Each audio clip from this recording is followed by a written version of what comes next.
Welcome into the Tour Coach, everybody. I'm your host, Tony Ruggiero. Thanks for sitting in. If you're passionate about the game of golf, you love the game of golf, whether you're a coach, a teacher, or a player, recreational golfer, touring professional, aspiring to get better, I think some of the information you're about to hear can help you. These are the conversations with the people that I meet, the coaches that I teach with that I find interesting, the caddies, the fitness experts, mental coaches, or players or students that I meet in my journey to help all of you play better golf. And these are the conversations we have. They're authentic, they're real, you'll laugh, some will make you think. All of it is designed to help you play better golf. I hope you enjoy these conversations, and if you like these, look, you can always go find more of our content, which is available for you on YouTube, on DewsweeperTV. That's at DewsweeperTV on YouTube. All of these, you can watch the video, but you can also watch some of our productions where you can watch us go one-on-one behind the scenes with a real player as we all work together to help people play their best. So check out DewsweeperTV. Please keep listening to the Tour Coach here. I hope you like the conversations.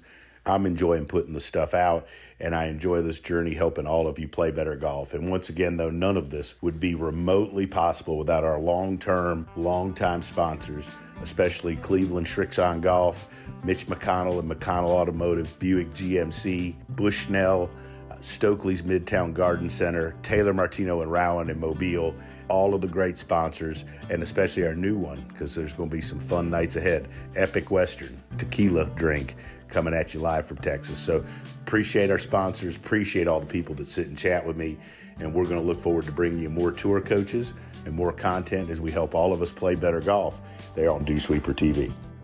All right, so sitting here on the Tour Coach with me is my good friend and one of the most valuable parts of the team that I'm part of, Dr. Greg Cartin from up in Boston. I'm sitting down in the house in Mobile, anxiously awaiting next week when I end up in the Keys. And Doc, off the radio, I got to give you some more dates. We got to go down there and film some more pro in Key West. That was an epic trip we had. That was awesome. Would come down there anytime you want. That's a lot of fun. Oh, I know. And a lot of good work. You're not hard to get to go to good places. No, that's I'll go there. I'll go to the Key West anytime. So let's talk a little bit. This has been a rampant theme. I saw Rick Fair, who's become a good friend, was a tour player. I saw him post something on Twitter the other day about, people chasing quick fixes, people hopping from thing to thing very quick, impatience, talking about like the flavor of the week, the thing that pops up, or the teacher that pops up that has one guy play good. Talk a little bit. You and I have worked together for a long time now, almost 10, 12 years, I think. And, one thing that's always been big with me is consistency in your program and in how you handle things, whether it's ups or downs. Talk a little bit about the importance and consistency and things that you think help people develop as a player, whether we're talking juniors or heck, the 15 handicapper that's trying to become a 5, right? Yeah, exactly. No, and I think we've seen that a lot. And the overwhelming common theme amongst, we'll start with juniors, who develop well, are the ones that are consistent in the work that they do. Every golfer, in my opinion, wants to be as good as they can be right now.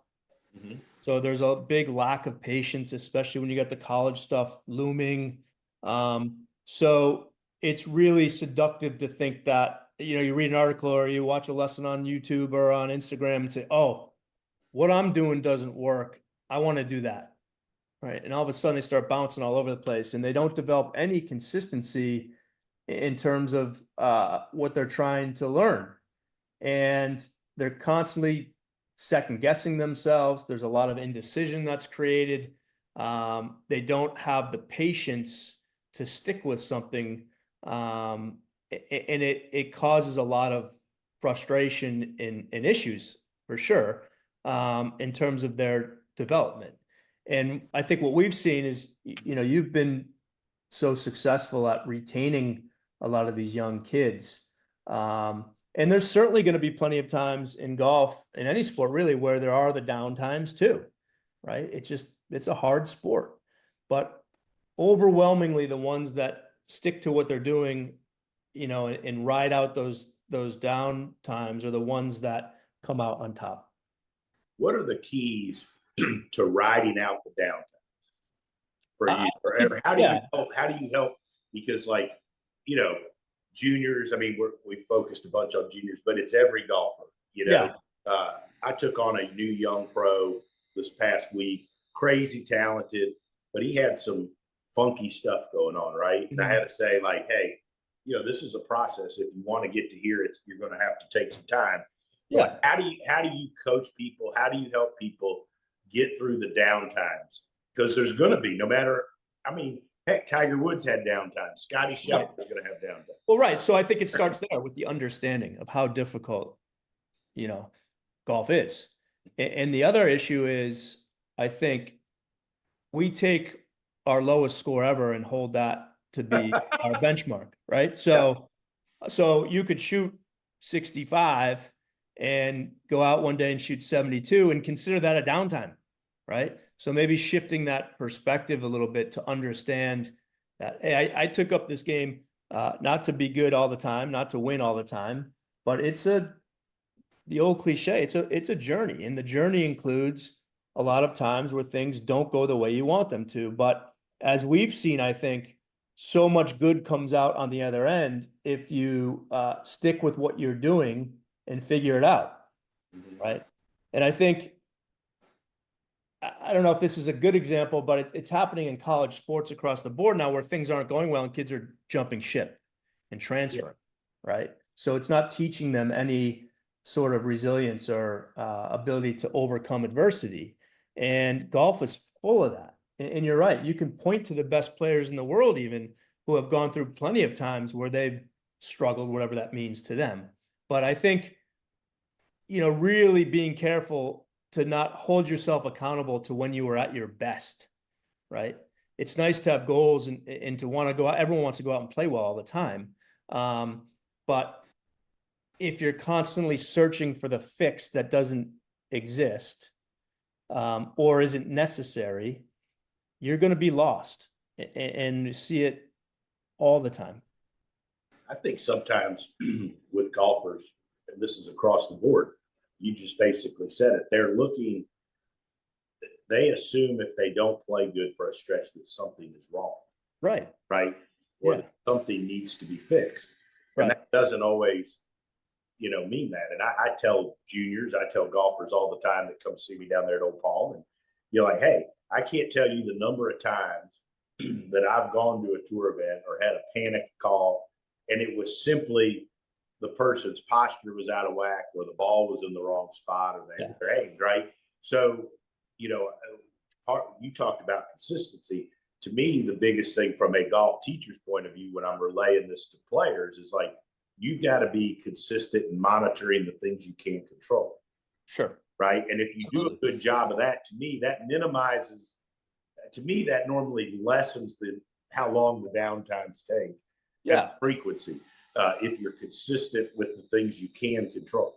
Yeah. Or you look at these downtimes as an opportunity, right? To really dig in and learn something about yourself instead of, this is hard, I need to go do something else. And I think one of my favorite quotes that sums that up is, most of our problems come from trying to fix problems, right?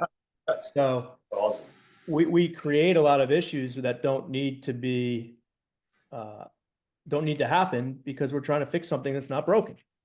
Right. Right. And it is hard. It is hard. And this, I think, when we talk about patience, people use that term a lot. It's knowing that you're doing the right things, even when you're not seeing the results right now. Right. That's, to me, is what patience is. And it's so important, because the second we start to, play around with stuff, and there's so much information, we've talked about this so many times, there's so much information at our fingertips that it's really hard to stay away from that. Yeah, I think it's got to be harder than ever, right? Sure. Because I think, I look back to when I started teaching and coaching, and you just had the internet. You had, I think, Facebook or whatever, maybe Golf a Digest. little bit, but yeah, Golf Digest, golf.com, Yeah. right, on the internet. And there was starting to be content out there, but this is 22, 3 years ago, wasn't the same as it is now. And, Right. and the students were more willing to believe what you said. Mm-hmm. Right. And I think now as coaches, one of the challenges is you've also got to be well-versed in everything that's going on out there, because you're going to get questions about how does this relate to what I'm doing? Like, well, do you think this will work? Because I feel like I'm too under the plane or over or whatever. So I just think I think that this culture now with all the content that's out there, and heck, I'm guilty of it. Shit, we're filming one right now. Oh, no, of course. And that's, yeah, I mean, it serves its purpose for sure. But I think when you're grasping for something, when you're struggling for a quick fix or something that's going to steer you in the right direction, that's when things can go sideways. What are some of the keys, like from all the great players you've been around a zillion of them? Are there traits or commonalities you see in how they practice and in how they handle, like, staying committed to what they're working on? And the one thing you talk about, maybe like believing that you're on the right track, even maybe when the results don't do it. Do you see any commonalities in how they are, how they approach it, or what they say and think? I think, I mean, this may be for the higher level players, but they have strong, trusting relationships with the people around them, right? That's one. And two is they really enjoy practicing, right? If we're practicing because we feel like we have to, you're going to be burnt out pretty quick. Mm-hmm. If you can find ways to engage in a practice session because you want to practice, not to get anything out of it, that's when we get better. Right? We really enjoy the practicing for the sake of practicing, right? And that may mean shifting the way you practice. So we talk about this all the time at school. So some of us still don't practice the way we play, right? And it becomes very repetitive and boring. It's necessary at some level, but the bulk of our practice, you should be enjoying it. Yeah. Right. And I always ask my clients, and we talk about this all the time, and it's becoming more and more true that the better players are the ones that enjoy what they're doing, not the ones that wait to enjoy it until they achieve something. Like, you look at, I'm a guy that we don't have anything to do with, like Bryson DeChambeau. Mm-hmm. He looks like he really enjoys working in the pursuit and chase of what he's trying to do. Right. He's one that, to me, like when you look at somebody that works really hard, has made changes, and certainly during some of those changes, there were down times. Mm-hmm. Looks like he genuinely really likes the practice and the pursuit. Yeah. And I think it's more that it's because he enjoys the opportunity to compete and get back, not to win, right? And certainly everyone likes to win and wants to win, but his motivation is to compete and to push himself to get better. I had a talk yesterday with a client of mine I've worked with for a few years, who's on tour, who just in the last couple of weeks has come to this epiphany, where 2 weeks ago, he was really struggling in a tournament, and something shifted where he got excited about the opportunity to sort of see what he could do, right? Instead of showing up each week trying to win. Mm-hmm. Right? So he faced a difficult situation in a tournament and challenged himself to sort of overcome it and see what he could do with it. Had a nice, decent finish, but said, no longer do I show up to tournaments to win. And that's very counterintuitive for competitive athletes. Well, that's way different than what you hear lots of guys say. Yeah. And I think it just gives us this new sense of purpose out there. Right. And if we're so focused on that result, which, a lot of things have to happen for someone to win. It's very rare someone just runs away with a tournament, but that we get excited about the opportunity to go compete, right? And to see where we are. And that gives us a lot of fulfillment, regardless of the result. And ironically, when it doesn't matter as much, we tend to play better. So that's the last question. Why is that? Why is it that we play better when it doesn't matter? I remember one time as a kid, 2 tournaments in a row, I was playing great. I mean, I'm a little kid, and I'd go shoot 40 on the front, and the tournament was basically over. I felt like, right? Yeah, and then all of a sudden, because I shot, and then I'd go shoot 2 under on the back. Yeah, right. And then it's like did that 2-3 times, and I could never figure out. That was something that we've gotten to know each other. I picked your brain on, like, why did that happen all the time? Yeah, because you stopped caring, right? Because you knew it was over. Mm-hmm. Isn't that it's the greatest example, and it happens all the time, right? Why don't we bring that when we set out, right? Meaning, my objective is not to win this thing. It's to make some good golf swings and see what happens. And that's really what you're talking about when you make the turn after blowing up on the front. You're just going out there to make some swings, and the score is irrelevant at the time. Right. Right. And I think oftentimes we're afraid, not so much of shooting a big number, but how we're going to feel, or what are people going to say, right?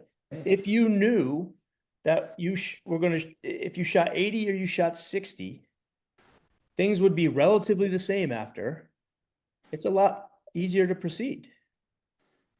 I've known tour players that because when things get bad, like that, worried about if I shoot 78, what everybody's going to say on social media. Yeah. Like we've seen that. And that becomes and that's another topic. Like I think for guys playing at that level, the whole social media puts extra pressure on them. The ability for every Tom, Dick, or Harry to yeah, and certainly those pressures are real, and that's a thing. But I think helping golfers distill the objective down to, my goal is to go make good swings, not to shoot good scores, not to even hit good shots. Yeah, that you can really start to diffuse some of that noise, right? Which are stories that we just tell ourselves. The objective remains the same. It's to go make good swings. You can make 6 bogeys in a row. You can make 6 birdies in a row. When you step on the next tee box, your objective is still the same. Yeah. Everything else you tell yourself is just a story. So sort of jumping all over the place here, but again, I think it gets back to the point. Great stuff. Enjoyment and fulfillment is so much more important than the desire to win and be perfect. And then the result, though, is you generally play better and win more if you get there. Often that's the case. And by the way, when you don't play well, it doesn't matter as much. So you're not as afraid showing up the next day. You're excited. Right. Exactly. Right? Doc, awesome stuff, awesome insight. We're going to keep doing this more and more, putting this stuff out there. Yeah, that'd be great. Everybody that's watching, listening, this will be available for you on our YouTube channel at DewsweeperTV on YouTube. Make sure you check it out. We've got our own little mental coach and performing section with Dr. Greg Cartin up. So there's going to be some great clips up there. So check them out on DewsweeperTV. Doc, thanks again. As always, look forward to catching up soon. Can't wait to have you back down to Old Palm and help some folks, as well as go down to the Keys. Yeah, same, Tony. Thanks for having me. Enjoyed it.